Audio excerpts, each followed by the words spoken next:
भारत का सबसे निकटतम पड़ोसी देश नेपाल इन दिनों एक बड़े राजनीतिक और सामाजिक उथल-पुथल से गुजर रहा है। जैन जी आंदोलन ने पूरे नेपाल को हिलाकर रख दिया है। ये आंदोलन मुख्य रूप से सोशल मीडिया पर प्रतिबंध, भ्रष्टाचार, बेरोजगारी और नेपोटिज्म यानी परिवारवाद के खिलाफ खड़ा होता हुआ दिखाई दे रहा है, जो अब हिंसक रूप में तब्दील हो गया है। 2025 के सितंबर में शुरू हुए इस आंदोलन की प्रभावशीलता को केवल इसी एक बात से समझा जा सकता है कि कुछ ही दिनों में प्रधानमंत्री केपी ओली ने इस आंदोलन के चलते इस्तीफा देने पर मजबूर हो गए और अब सेना की तैनाती के साथ में ही नेपाल के कई हिस्सों में कर्फ्यू लगा हुआ है। दरअसल नेपाल में जैन जी आंदोलन की शुरुआत 4 सितंबर 2025 को सोशल मीडिया प्लेटफॉर्म जैसे फेसबुक, इंस्टाग्राम, ट्विटर, यूट्यूब और अन्य पर लगाए गए प्रतिबंध से शुरू हुई। नेपाल सरकार ने इन प्लेटफॉर्म्स को नेपाल में रजिस्टर करने का आदेश दिया था, लेकिन अनुपालन न होने पर सोशल मीडिया के इन प्लेटफॉर्म को नेपाल में बैन कर दिया। नेपाली युवाओं ने इसे अभिव्यक्ति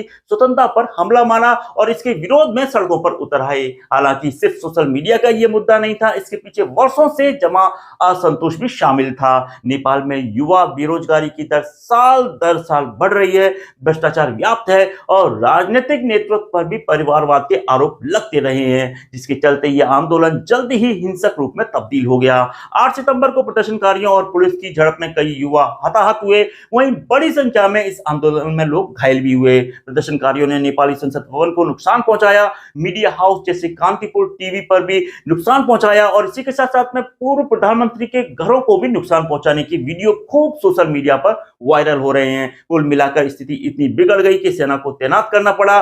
काठमांडू समेत कई शहरों में कर्फ्यू लगाया गया। वहीं विशेषज्ञों का मानना है कि इस आंदोलन में विदेशी ताकतों की भूमिका भी हो सकती है। इस प्रकार उन्होंने सवाल भी उठाए हैं। अब हालिया स्थिति यह है कि प्रधानमंत्री केपी शर्मा ओली ने अपने पद से इस्तीफा दे दिया है, लेकिन प्रदर्शनकारी पूरे राजनीतिक तंत्र में बदलाव की मांग कर रहे हैं। वहीं सेना और प्रदर्शनकारियों के बीच में बातचीत चल रही है, लेकिन हिंसा अभी भी रुकने का नाम नहीं ले रही है। सोशल मीडिया पर जो वीडियो वायरल हो रहे हैं वो वीडियो दिल दहलाने वाले हैं और एकदम सितंबर के महीने में नेपाल की लोकतंत्र अब संकट में आता हुआ दिखाई दे रहा है। वहीं जैन जी इसे लोकतंत्र की नई शुरुआत मान रहे हैं। इस सारे हालातों को यदि भारतीय परिप्रेक्ष्य में देखें तो नेपाल की अस्थिरता का सीधा असर भारत पर भी पड़ता हुआ दिखाई दे रहा है, क्योंकि दोनों देशों की सीमा खुली हुई है और सांस्कृतिक आर्थिक संबंध दोनों देशों के बीच गहरे हैं। इन हालातों के मद्देनजर भारत नेपाल सीमा पर हाई अलर्ट घोषित किया गया है। साथ ही नेपाल की इस अस्थिरता के कारण, अराजकता के कारण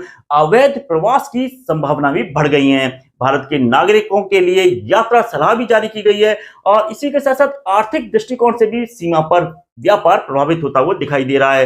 पर्यटन जो दोनों देशों के लिए महत्वपूर्ण है, इस सारी घटना से पूरी तरह प्रभावित हुआ है। सामरिक नजरिए से भी नेपाल हिमालय क्षेत्र में स्थित है। नेपाल में ओली की चीन समर्थक नीतियां पहले से ही विवादास्पद थी और अब अस्थिरता से चीन अपना प्रभाव वहां बढ़ा सकता है। नेपाल का जैन जी आंदोलन के चलते नेपाल में अस्थिरता भारत के सुरक्षा और अर्थव्यवस्था को प्रभावित कर सकती है। आखिरकार एक स्थिर नेपाल ही भारत के हित में है। मिलते हैं नई वीडियो में नई खबर, नई जानकारी के साथ में। शुक्रिया, शुभकामनाएं।